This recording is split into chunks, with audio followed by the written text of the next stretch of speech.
yourself. You're not. You You don't need to wanna call the person. Hey, you negative lah. Bye bye.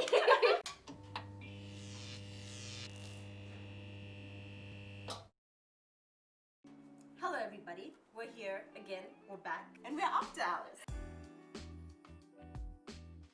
We're actually going to be talking about stress today. And I feel like one way you could keep a healthy mental well-being is by just keeping a balance, you know? I think that's where we get it wrong actually, not balancing our lives. It's either we're having too much of one thing and like completely nothing of the other, or the other way around. What do you guys think? So You should definitely face your negative emotions head on. otherwise, they just Yeah. kind of build up from being bottled up, Yeah. and then you just snap. That's true. For me, I always like, if there's stress, every time I woke up in the morning, I will like set my mind. I wake up, okay, I want to be positive. I want to be happy today. So I try to not think of what's yesterday problems. I don't. For me, it's really difficult for me to be like that. I need to. I mean, I've learned that I can't do that. I used to do that. I used to like kind of just ignore it, just go through with life. But then like this year, at one point in this year, I actually kind of exploded internally. So it was really bad. So I realized, like after a lot of self-reflection, like MCO guys, I had a lot of time to myself, and I thought a lot about it, and I was like, God diggity dang. I have really been denying a lot of things. Like, it's important for you to not deny your feelings.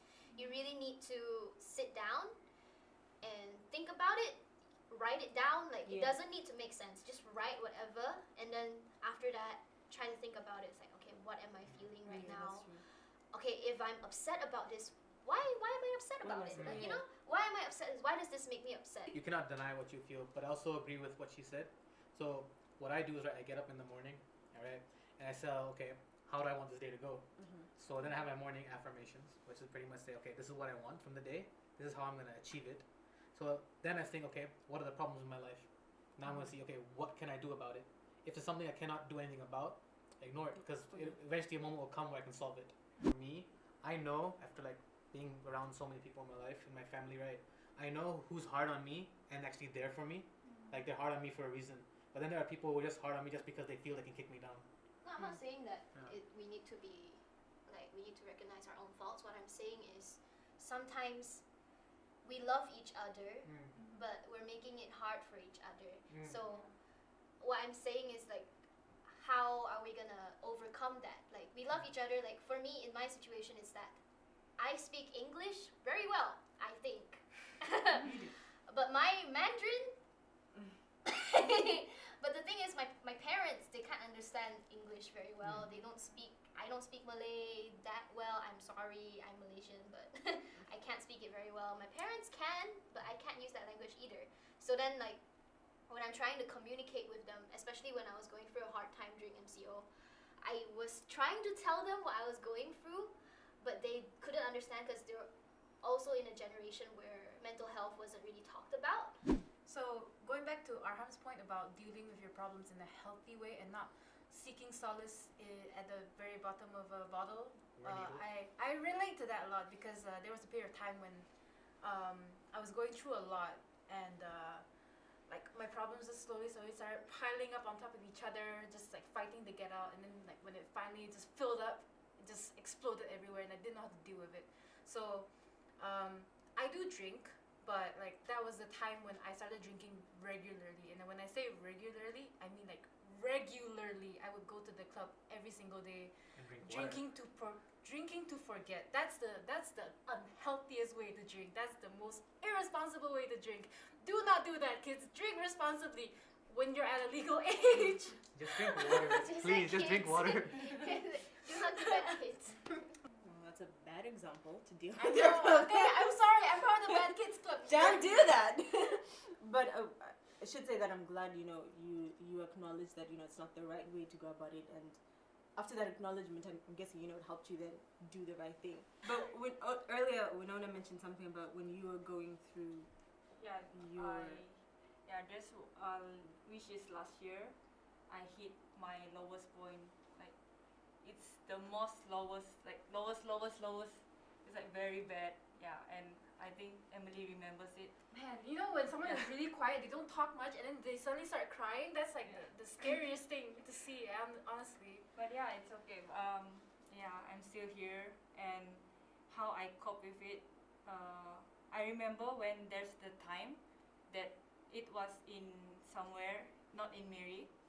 Yeah, it's an event that me and Emily went, and then Emily was there, and then she asked me, and then she saw like everything. She saw everything, and she asked me, "Do you need anything?" Because like that's the time that I cannot go out. Like it was really bad. Like I cannot meet anyone because if I'm at my lowest point, I always like want to just stay alone. Yeah.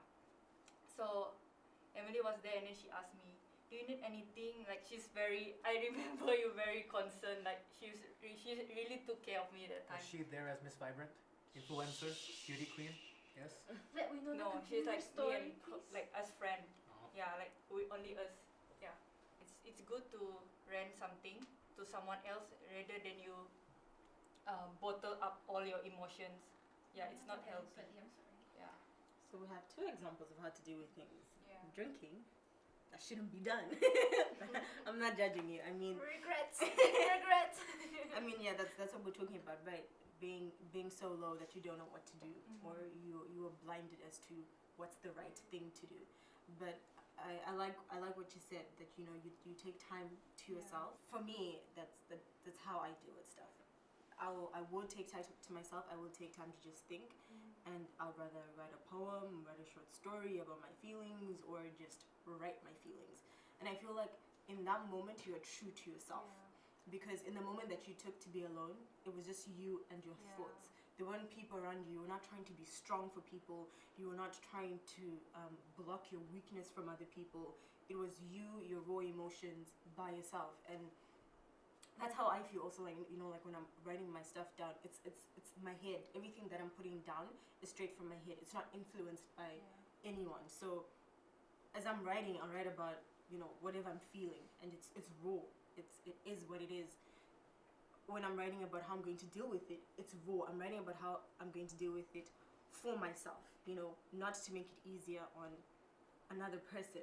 Because like you can go through things, like sometimes you go through things and you have family or your friends close to you who you don't want to Be affected. yeah, you don't want them to be affected, you know, because with like you mentioned, Emily being there for you, she was concerned, and she was definitely not happy that you were not happy. So it makes her unhappy also, you know. And sometimes you run away from things just because you don't want to make the people close to you unhappy. You don't want to be a wet blanket. You don't You don't want to want be a to make them downer. suffer also. Yeah, you don't want to make them suffer as well. And especially if it's people really close to you, like your friends are in your life to make you happy, your family, your parents, they're in your life to make you happy, to make sure that you're okay. And then if you're not okay, it sort of makes them think that they're not doing their job right, or you know, it makes them feel inadequate as well. So you do things, you run away from those things just so that, you know, it's okay for other people. For my culture, right, if you're going through something, they see if you're claiming mental health or depression as an excuse. Like, especially for a guy, from where I come from, they'll tell you growing up, you need to man up. You should not cry at all, right? They'll tell you straight up that you don't have the right to feel. You cannot feel depressed. You're just a kid. Like, I'm like, I'm going through things every day. I have the right to be sad. They take that right away from you. Like, no. So after you move from like that unhealthy way of dealing with stuff, you know, what then got you to the better place you're at now? Like, what activities did you start doing to help you cope better? I guess going for pageants, right? I kind of rediscovered my love for clothes. I'm sorry, all girls love clothes, but like I love Oh, clothes. she does her room.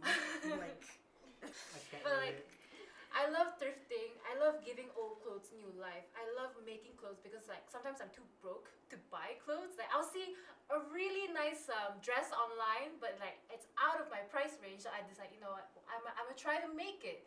A scientifically proven way to get better is to exercise or get your body moving, sweat. Get those endorphins going. Yeah, that's like it helps you secrete dopamine, and that's something that makes you feel good. So when I was going through it, it really did help. I went for runs every single day when I was going through it, and it did. I did it in the morning, so it did help me feel a bit better starting off my day. Yeah. I agree with Lenny because I've went through my fair share of stuff, and exercising what helped me get through it. How I cope with my stress, I do meditation. Like every morning, I wake up and meditate and pray. Yeah, for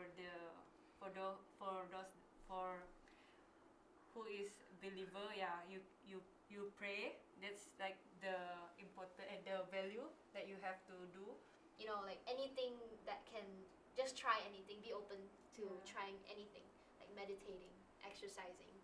It's when you're at your lowest point where you can finally realize, like, you know what, I got nothing to lose. Like whatever I'm doing now is I'm just gonna try. Yeah.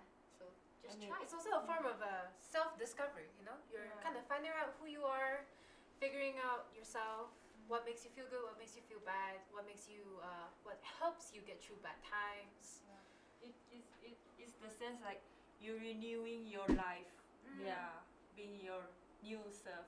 Yeah. My coping mechanism, really, yes, it is turning to God. That's my life. My coping mechanism is writing. So instead of, I would write about my problems, but I would also write about how turning to the one I believe in helped me overcome those problems.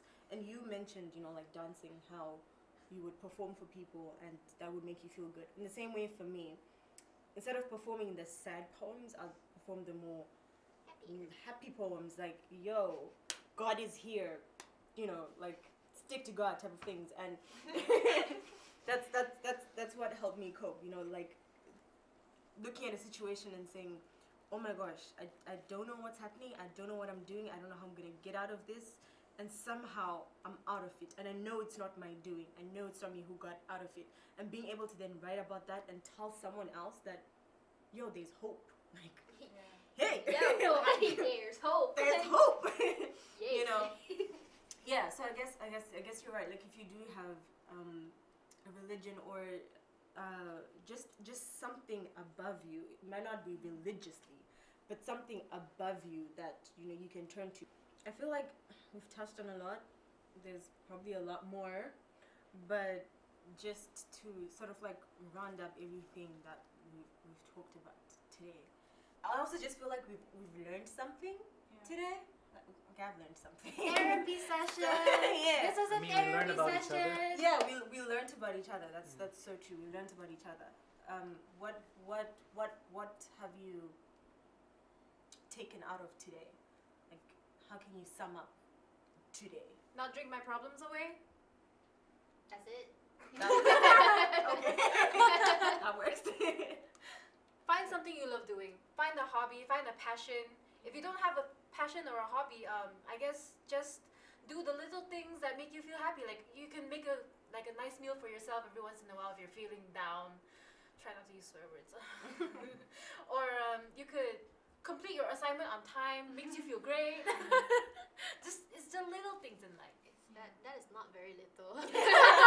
Completing your assignments on time, you can do that.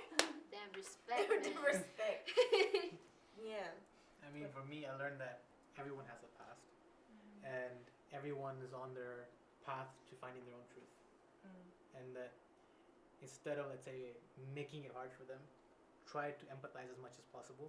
Because, I mean, sympathy is like, for a lot of people see it as you pitying them.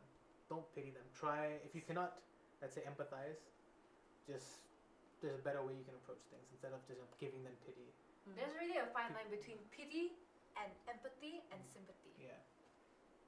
Just be kind to yourself most, and also to everyone around you. Just be kind. Yeah, because like I know we're living in a cruel world. Just be one. Like out of a lot of non-good people, be the kind people. Yeah. Be the kind of people that like makes you think there is hope in humanity somewhere. I think for me it's just, I don't know, like I got through everything because I had the people around me, like the love. I had support from my family, even though they didn't understand. They were frustrated because I couldn't explain to them. So it's just the people around you, like even the ones you least expect. Like you need to be open open to letting them like try to help you. You know, like it's not help doesn't mean directly, hey, do this, I will help you. No, it's just I'm here for you. Yeah. I think for me, what I really learned was finding a positive environment. So like Aha mentioned, you know, he could go through his phone and look at people that, oh, I don't need this person anymore. That's very healthy. Filtering who you're connecting with, where you are, things like that. Like just finding a filter to lessen the burden that comes with stress and Creating boundaries to protect yourself. creating but then like boundaries you to know protect you yourself. don't go out of your way to just tell them like, oh, you're negative, you're bad for me. Just do it silently. You know, it's for yourself. You're not. You don't don't need want to to make. call the person. Hey, you negative lah. Bye bye. I'm one to tell the person, like, I'm sorry.